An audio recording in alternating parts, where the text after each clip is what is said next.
നമ്മുടെ reform party ആവശ്യപ്പെടുന്നത് എന്താണ്? UK 0% ആക്കും കുടിയേറ്റം എന്നാണ് അവർ ആവശ്യപ്പെടുന്നത്. അപ്പോൾ അതിൻ്റെ ഒരു ഭാഗമായിട്ടാണ് ഏറ്റവും കൂടുതൽ ആൾക്കാർ ഹെൽത്ത് കെയർ മേഖലയിലാണ് UK വന്നുകൊണ്ടിരിക്കുന്നത്. റീഫോം പാർട്ടി പറഞ്ഞ പോലെ തന്നെ ഹെൽത്ത് കെയർ വിസ വെട്ടിക്കുറച്ചിരിക്കുകയാണ്. ഹെൽത്ത് കെയർ വിസ റൂട്ട് ഇനി ഇല്ല എന്ന രീതിയിലാക്കിയിരിക്കുകയാണ്.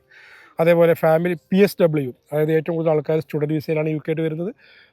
ചൈന, ഇന്ത്യ, നൈജീരിയ തുടങ്ങിയ രാജ്യങ്ങളിൽ ഒരുപാട് പേര് UK വന്ന് പഠിക്കുന്നുണ്ട്. അപ്പോൾ PSW 18 മാസമാക്കി വെട്ടിക്കുറച്ചിരിക്കുകയാണ്. അപ്പോൾ കുറേ പേരെ സംശയമുണ്ട് ഈ സെപ്റ്റംബർ ഇൻടേക്കിൽ വരുമ്പോൾ ഇങ്ങനെ ഉണ്ടാവും എന്നുള്ളത്. അപ്പോൾ അതിലേക്ക് എനിക്കത് വായിച്ച് നോക്കിയപ്പോൾ എനിക്ക് മനസ്സിലായ കാര്യം എന്താണ്, ഇത് ഒരു നിയമമല്ല, എന്താ പറയുക, ഗവൺമെൻറ് നയപ്രഖ്യാപനമാണ് നേരത്തെ പറഞ്ഞ പോലെ. അപ്പോൾ നിയമമായിട്ട് വരുമ്പോൾ മാത്രമാണ് ഇത് പ്രശ്നമാവുള്ളൂ. അപ്പോൾ നിയമമായിട്ട് എപ്പോഴത്തേക്കാണ് വരിക എന്നതിനെക്കുറിച്ച് പറഞ്ഞിട്ടില്ല. അത് വരും ദിവസങ്ങളിൽ നമുക്ക് അപ്ഡേറ്റ് ഉണ്ടാവും. പാർലമെൻറ്റിൽ പാസ്സാക്കിയാൽ അത് നിയമമാവുള്ളൂ. അപ്പോൾ അത് പാസ്സാക്കി വരുമ്പോൾ മാത്രമേ ഈ കാര്യങ്ങളെക്കുറിച്ചുള്ള ഭയക്കേണ്ടതുള്ളൂ. അല്ലാത്ത പക്ഷം സെപ്റ്റംബറിൽ നിങ്ങൾ അപ്പോയിൻമെൻറ്റ് എടുക്കുന്നതിന് മുമ്പ്, ജോയിൻ ചെയ്യുന്നതിന് മുൻപ് നിയമം വന്നാൽ മാത്രമേ പ്രശ്നമുള്ളൂ. അതിന് ശേഷം വന്നാൽ ഇഷ്യൂ ഇല്ല എന്നുള്ളതാണ്. അതുകൊണ്ട് തന്നെ അത് ഭയക്കേണ്ട കാര്യമില്ല എന്ന് തന്നെ പറയാം.